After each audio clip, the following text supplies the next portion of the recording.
Did someone say the Baxter Theatre? Nadine's Corner Presents is at the Baxter Theatre. Cape Town, let's go.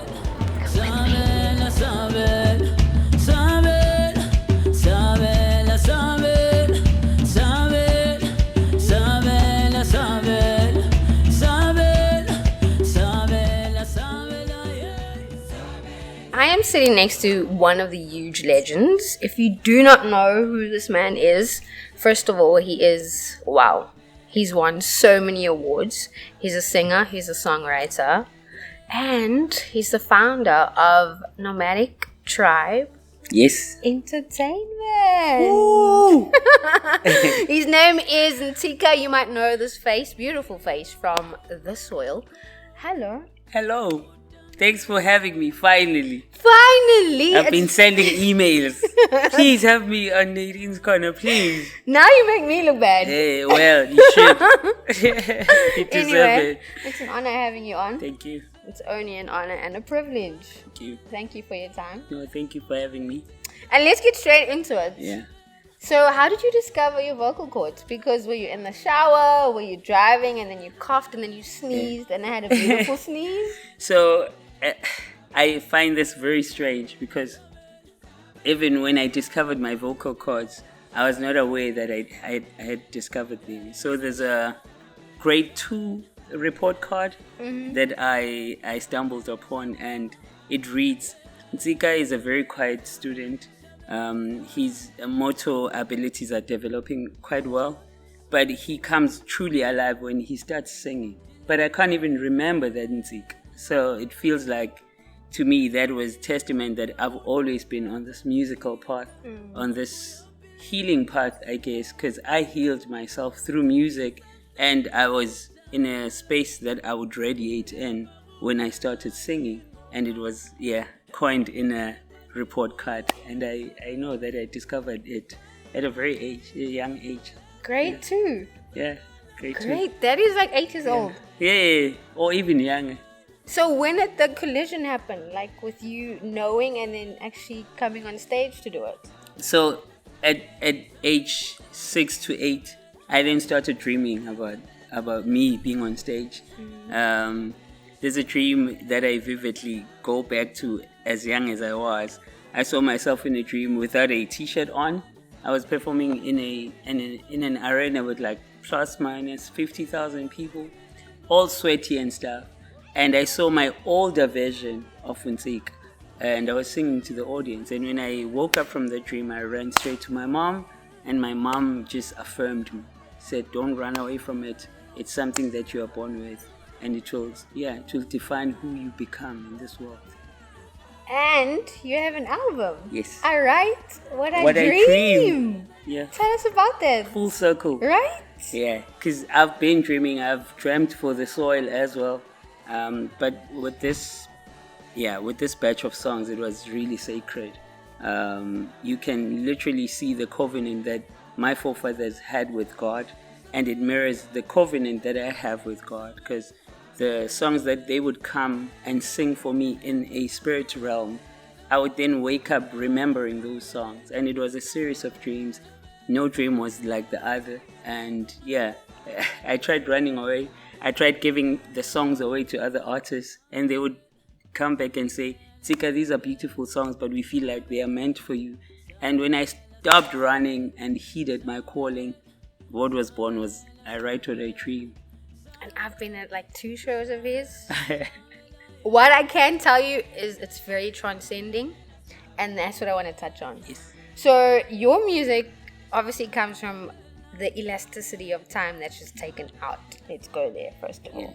And secondly, when you do your music, there's a concept of so much spirituality within the practicality. How do you get to that? So I've grown to realize that time is nothing but a construct. It's something that man made to make sense of everything, but you don't really have to make sense of everything. So I was taken to a world that time does not really exist. It has this elasticity in it. You can morph it into different things. And it takes me back to that first dream that I had that led to Sabela. I was sitting across my great-great-grandfather, and He looked at me. He knew that I was shivering. I was scared.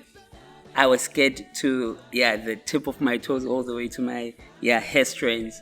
But he glanced at me and made me realize that I was also part of that world. They had chosen me and entrusted me with this gift.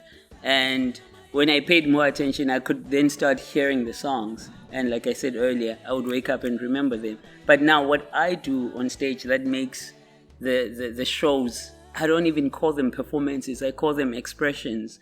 I then have the ability to take people into that world from which the songs came. Hence, they feel like it's a transcendent energy field or a spiritual moment for them. Why? Because they go with me there. And then once the show ends, we all come back to this physical plane. And it's beautiful. I love it. Once the show ends, you listen to his album for a week. That's what happened to me. But then let's tap into the transcending part. You came from a group. Yes. Not came. Well, You're still in the group, let's be honest. So you're basically on a different journey outside of the group, and an acapella group that didn't have a band. Yes. You guys were your own band. Yes. Then you transitioned from that into your solo part of your journey, which consists of a band, which then forces you to sing, and now you're not a cappella. Yeah. And then thirdly, it's the components of getting the audience. If you don't understand the language, you can still participate. Yeah.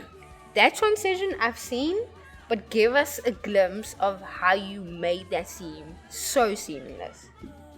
You know, as you were asking it, I then realized that being in a group, because I've also grown up singing in choirs, you then develop the ability of sharing the spotlight. Yeah. You sing within your parameters, but parameters that are not laid out for you by yourself. No, it's instinctive parameters, because Nadine also has to sing, so you don't go full on, right? You heal people, right? Vocally, you express yourself, but there's also the awareness that there's a part that I must make space for, and then someone else comes in, and then someone else shines as well. But in this solo project, there are no boundaries. I'm limitless. I'm fully blown. I express in the most profound ways that I did not even know existed in my spirit. I go to places where I never thought I would go. There's someone that wrote, a very prolific journalist that reviewed my album, that said they felt like they were just meeting me. They met my vocal range for the first time on my album. And I've been in this industry forever, and we've done amazing things with my group, but also the journey, you have to appreciate it for what it then did for people. And it came right at the time before COVID happened. So people were locked in their houses, but my music was a beautiful spiritual companion for them. And I truly see it, and I love it. I appreciate it, and I will not stop. I love that. Yeah. You said this was discovered in grade 2? Yes. So let's speak to the person that has a book that they bought at a retail store. I'm not going to mention any names. Yeah. And they're writing lyrics down. And they're like, where is this going to take me? Because I know I want to be the next you. Yeah. But how am I going to get there? Yeah. So the plan is not to chase to be the next Ntsika. The plan is to get yourself to be the next you, alongside what Ntsika achieved or what Ntsika achieves. Because once we have a duality that speaks to the same thing, if I grow up and say I want to be like Nadine, and then I literally become like Nadine, no, Nadine already has served that Nadine-like purpose in life. So you need to find that person that looks up to Nadine, but also has their own rare quality, that sacred gift that they want to show off to the world. So it's not, I always say this to my workshops, in my workshops when I mentor kids, that it's nice to have mentors, but always know when to ditch them. because you also have to chart your own path. You also have to write your own story. So it's nice to have that book. It's nice to be inspired, but find your voice, find your signature sound. Because I have instances where I write for other artists without saying that I wrote that song, but you get people calling in when that artist is being interviewed and say, hey, Mchana, that song that you just sang, didn't Ntsika write it for you? Why? Because it's the signature. You make yourself so formidable that parts of you are everywhere, scattered everywhere. You leave your magic everywhere you go. Yeah. It's amazing to have a mentor, but ditch them. Yeah. When you have to. When you have to, okay? What is next? Yes. For you, let's dive into that. So what's next? We're definitely doing Cape Town. Baxter Theatre, we're closing off the Sunset at Baxter on the 24th of April. I am so looking forward to it. And what lies ahead is many shows, many magical gatherings. Because when I do these shows, they are not shows, they are expressions. And when I ask people to come buy their tickets, I always mention that it's not only about buying the ticket, but also bring your beautiful hearts, bring your pure spirits, so that we can make them collide and create a magical space. Yeah. 24th of April at the Baxter Theatre, Cape Town. Yes. Okay, be there. I have no choice, but I'm going to be there. And then, where do we find you? How do we book you? Yeah, so my handle is quite easy across all social platforms. At Ntsika Music. At Ntsika Music. You find everything there. Bookings? Also there. So DMs. people can also slide into my DM. For the right reasons. Promoters, yes. For the right reasons. So I do weddings, I do graduation parties, I do family gatherings, I do concerts. Yeah, all sorts of stuff. Yeah. No one-on-ones. Yeah. We're not doing that today. No. It's been amazing you having on. Thank you so much, Nadine's Nadine. Corner Presents. I'm definitely going to see you on the 24th of April. Thank you. It's been an honor. It's been a privilege to have you. Thank you Thank for you. healing Thank you. parts of this world Thank you so much. that people can't reach, but it definitely has left a stamp of healing and restoration Oh my in the goodness. earth. Thank you so much. You are so welcome. Thank you. That is a wrap. Goodbye. See you on the next episode. Ciao. Ever so good.